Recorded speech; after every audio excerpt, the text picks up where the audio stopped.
Here's Tom Cotton. I said this on Twitter the other day when Tom Cotton had that op-ed saying call in the military, right? And, you know, the military pushed back on this. Just to give you a sense of just like, you know, sort of his bona fides. Tom Cotton, and we bandied his name around over the past 3 or 4 years because as like the Trump, but a smart version of Trump. And he's literally been circling around like a hawk, just waiting for an opportunity to swoop in. And he saw it this week.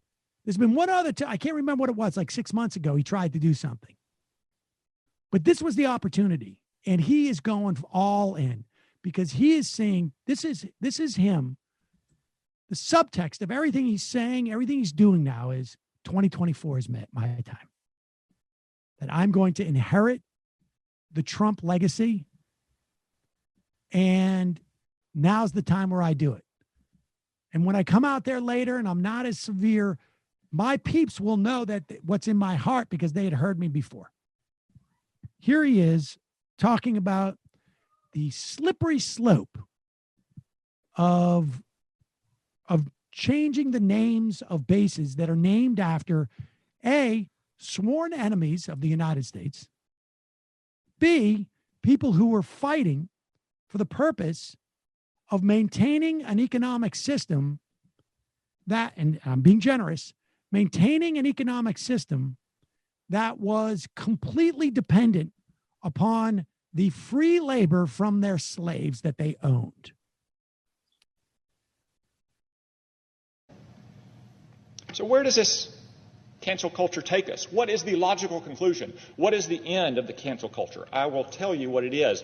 It is right here in this city, Washington, the District of Columbia. That's where it will end if we don't put an end to the madness now. Just up the mall is the Washington Monument. Are we going to tear the Washington Monument down? Are we going to rename it the Obelisk of Wokeness? Up the hill is the Washington National Cathedral, where so many times we have gathered as a nation over the years to mourn our great leaders, to pray for God's protection and deliverance in moments of national strife and struggle. Are we going to rename the Washington National Cathedral the Temple of Reason, as the Jacobins did to Notre Dame during the French Revolution? And what are we going to call this city? Can't call it Washington. Can't call it Columbia. Got to come up with new names all around. Cedarville. Because I will say this. The cancel culture, whether in its Maoist or its Jacobin forms, ultimately is animated by a single idea. That America, at its core, is fundamentally irredeemable and wicked. First of all, this whole notion of a slippery slope, the whole point of a slippery slope, or the reason why you bring up the prospect of it, is that there is no principle. What's the word, the legal term for it? There is no defining principle. There's no principle that basically can, creates a barrier to a slippery slope. I think not honoring insurrectionists who are promoting slavery is a fairly tidy place to where to stop honoring people. Like the Tappan Zee Bridge used to be called the Tappan Zee Bridge. And now it's the Mario Cuomo Bridge. Where is the speech on the floor of the Senate about what we're doing with renaming bridge? The Triborough Bridge is now the RFK Bridge. Where are the people? And this happens all across the country. Maple Street turns into some other street. But we never hear people protesting about it. So it's not just a question of like, we're changing the name of the legacy. There is a specific principle in operation here. And that is, We are not going to commemorate or honor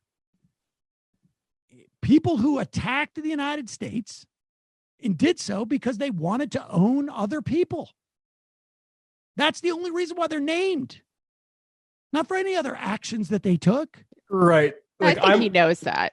I mean, I am all for revising the way we look at Jefferson and Monticello, for instance, but there's a difference between statues of Nathaniel Bedford Forrest, which are explicitly celebrating the awful things, and our mythologies about Jefferson and Washington, which ignore the bad stuff and try to pretend like they were all about just the Enlightenment ideas. And his assessment that in doing so, in removing these honorifics to people who did horrible things, because they did horrible things, right? It's not like mixed record here with this guy. No, it's everything they did that they're being honored for was for the purpose of promoting horrible things. A slave empire. Exactly. The point of removing them is completely the opposite of saying that the United States is irredeemable. If it was irredeemable, you wouldn't remove them. You wouldn't care. The fact is that the idea is that we are in a constant state of trying to redeem the United States. And so this is one of those things that you do to redeem it. If we thought it was irredeemable, there'd be no point. I mean, I'm almost afraid to say anything about this because I wouldn't mind if it was a slippery slope to total reevaluation and overthrow of this capitalist, racist, settler colonialist nation. But most of the people doing it may or may not agree with me about that. I don't know. He's doing the same thing as Barry Weiss, really, when he's like when she was defending the New York Times' decision to run his editorial about calling in the military to shoot American citizens, trying to make it about cancel culture when it's actually about some very real, very immediate violence happening in the world. Or in this case, in history as well. But it's all connected. And what his reducting to absurdum about the Washington symbols does is it distracts from the fact that these protests have become about material and economic priorities, not just renaming things. And frankly, if it is just about renaming things, it's a much more comfortable conversation for Tom Cotton to have than, where we're putting our economic priorities.